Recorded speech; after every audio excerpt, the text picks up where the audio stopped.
Bienvenue sur Africa 24 dans cette nouvelle édition du Morning News. Au sommaire de l'actualité, Boubou Cissé, nommé chef du gouvernement au Mali. Le ministre sortant de l'économie est chargé de former un nouveau gouvernement de large ouverture. Les mots de la présidence. Pour les observateurs, cette arrivée préfigure une nouvelle orientation politique. Nous verrons ce qu'en pensent les Maliens dès le début de ce journal.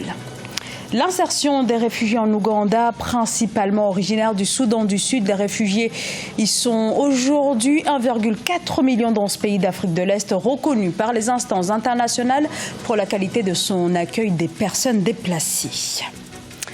152 millions d'enfants dans le monde contraints de travailler. Ils sont près de 72 millions sur le continent africain. La situation est grave, s'indignent les organisations qui leur viennent en aide, dont la Banque africaine de développement qui intervient notamment en République démocratique du Congo. Au Mali, Boubou Cissé arrive à la primature. Il succède à Soumeilou Boubei Maïga qui, face à une motion de censure déposée à l'Assemblée nationale, a démissionné la semaine dernière. Boubou Cissé, le désormais nouveau chef du gouvernement, occupé jusqu'ici le poste de ministre de l'économie et des finances. Le nouveau premier ministre attendu en premier lieu sur la question sécuritaire. Alors, ce changement de personnalité satisfait-il les Maliens? Je vous propose d'écouter quelques réactions à la suite donc de cette nomination. Nous sommes un peu surpris, moi particulièrement. Je croyais que le nouveau Premier ministre aura un profil différent, un profil beaucoup plus consensuel, un profil assorti d'une large concertation. Bon, j'ai vu que Boubou Cissé, on n'a aucun doute sur sa compétence. On est un peu surpris de la nomination de Boubou Cissé. Parce qu'on croyait que le processus sera beaucoup plus inclusif vu le contexte social au Mali, les crises scolaires. Il y a même pas quelques jours, son nom était scandé dans la manifestation des enseignants. La nomination de M. Boubou Cissé, comme chez moi, je dirais que l'éléphant annoncé est arrivé avec un pied cassé. Vu l'immensité de la tâche qui attend le Mali, on s'entendait avec quelqu'un avec un dos large, vu l'ampleur des problèmes.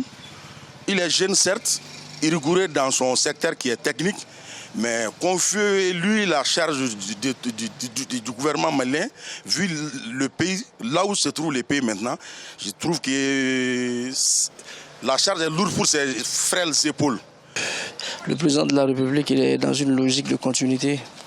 Et prendre le ministre sortant des Finances et le nommer à la tête de la primature, je pense qu'il est toujours dans une dynamique de continuité. Et ça prouve encore une fois de plus que le président a encore confiance en l'homme, Boubou Cissé. Et espérons tout simplement qu'il puisse relever les défis qui l'attendent. Et à mon avis, c'est une bonne chose. L'Ouganda en première ligne pour l'accueil des réfugiés situés au cœur d'une zone de conflit. Le pays est cité en exemple par le Haut Commissariat des Nations Unies pour les réfugiés. Aujourd'hui, plus d'1 million de déplacés ont trouvé refuge sur le territoire ougandais. Et l'une des problématiques majeures concerne leur prise en charge immédiate, mais aussi leur intégration sociale. Maria Madramé. L'Ouganda, terre d'accueil des réfugiés, cas unique, paradis selon certains exilés. Le pays garantit aux migrants, notamment sud-soudanais, la liberté de circulation, mais aussi des parcelles de terre. Ici, à Oligi, dans ce camp situé dans le nord de l'Ouganda, cette terre n'est pas la sienne, mais le riz qui y germe lui appartient. Grâce à la générosité de ses voisins, Kinshanja en fait suffisamment pousser pour subvenir aux besoins des 22 enfants réfugiés dont elle a la charge. Avec l'agriculture, vous pouvez même bêcher. Vous pouvez même semer des légumes verts pour pouvoir les manger, ce qui signifie que lorsque vous êtes autonome, vous pouvez tout faire vous-même. Alors que des vagues de violence touchent son pays qu'elle a quitté au début des années 1990, Kinshanja a accueilli des enfants réfugiés dans sa ferme. Et grâce à une aide du Programme alimentaire mondial, elle cultive des terres appartenant à son voisin ougandais, autrefois réfugié. Quand nous étions au Sud-Soudan, je me suis rappelé à quel point ils étaient gentils envers nous. Alors j'ai pensé que je devais les aider ici, en Ouganda. Queen était l'une de celles qui m'avaient demandé de lui donner un lot de terrain pour qu'elle puisse se lancer dans l'agriculture. Depuis le début de la crise sud-soudanaise, environ 400 000 personnes ont perdu la vie et plus d'un tiers des 12 millions d'habitants du pays ont été déplacés, provoquant la plus grande crise de réfugiés en Afrique depuis le génocide rwandais de 1994. Des centaines de milliers d'entre eux ont fui la frontière pour se rendre en Ouganda, pays considéré comme la première terre d'asile africaine. Le travail des enfants, eh bien, les chiffres révèlent un véritable drame, notamment en Afrique où 72 millions d'enfants sont forcés de travailler. C'est plus d'un enfant sur 5 et près de la moitié occupent un travail dangereux, extraction minière, exploitation sexuelle ou encore enfants soldats, toute une génération sacrifiée, une enfance mise au banc de l'école. Illustration en République démocratique du Congo où les organisations dont la Banque africaine de développement tentent de contrer le phénomène. C'est un sujet de Nelly Claude-Bessa. La Banque africaine de développement redonne le sourire aux enfants travaillant dans les mines de cobalt en République démocratique du Congo. En effet, l'institution a octroyé 84,36 millions de dollars en faveur du projet d'appui au bien-être alternatif des enfants et jeunes impliqués dans la chaîne d'approvisionnement du cobalt. Dans le détail, le dit projet sera exécuté sur une période allant de 2019 à 2021. Il prévoit de construire, réhabiliter et équiper des écoles et centres de rattrapage scolaire en dotant d'activités parascolaires attractives pour les enfants, notamment les aires de jeux et de loisirs, les cantines scolaires. La réinsertion sociale de ces enfants, combinée à la reconversion socio-économique de leurs parents et d'autres jeunes dans le secteur agricole, devrait s'avérer une approche durable pour résoudre le problème du travail des enfants dans les mines en République démocratique du Congo. Selon l'approche d'intervention du projet, l'insertion scolaire de ces enfants sera combinée à une prise en charge nutritionnelle, psychosanitaire et à une inscription à l'état civil. Les enfants quitteront les sites miniers et intégreront des écoles et des centres de rattrapage scolaire en fonction de leurs âges, conformément à la politique d'insertion scolaire de la République démocratique du Congo. Pendant qu'on met en place le projet, il faut restaurer l'école au cœur des communautés comme moyen de socialisation, mais aussi comme moyen d'ascension sociale qui permet de conquérir des modes alternatifs de survie à travers l'emploi, à travers l'entrepreneuriat. D'après les statistiques de l'équipe d'évaluation du projet de la Banque africaine de développement, à l'issue de ces consultations avec les autorités congolaises, sur les 40 000 enfants travaillant dans les mines en République démocratique du Congo, 14 850, dont 54% de filles, travaillent aujourd'hui sur des sites d'extraction de minerais de cobalt.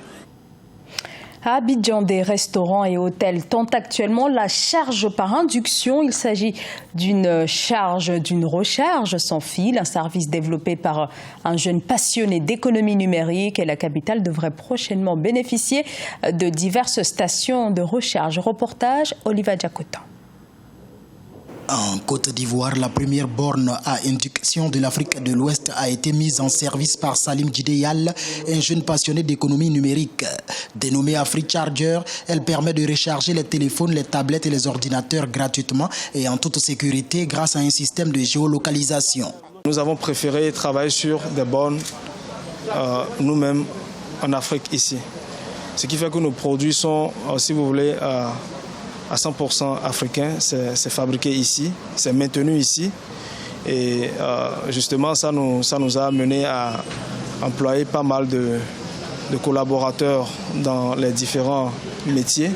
Actuellement disponible dans les restaurants, les hôtels, les fast-food et tout autre espace grand public de la capitale économique Abidjan, cette innovation rend service à plusieurs consommateurs. Je n'avais ni mon powerbank, ni mon chargeur et j'étais déchargée. Du coup, je crois que le serveur m'a proposé en fait l'utilisation de la box et ça m'a permis de passer plus de temps avec mes amis. Une centaine de bornes AfriCharger devraient être déployées prochainement à travers le territoire ivoirien afin de desservir les populations en zone rurale. Cette innovation compte également conquérir l'Afrique de l'Ouest à l'horizon 2020.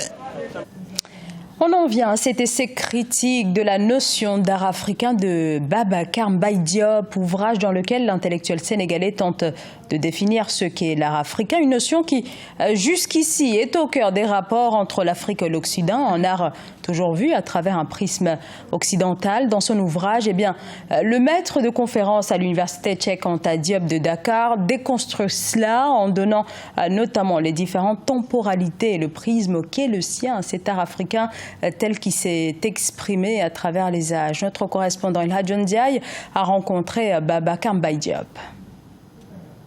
Ce livre de 202 pages, un essai intitulé « Critique de la notion d'art africain » est l'œuvre de Babacar Mbaye Diop, née d'une passion qu'il voue à l'art africain. Dans ce livre, l'auteur défend la création d'un concept d'art africain, mais par les Africains eux-mêmes.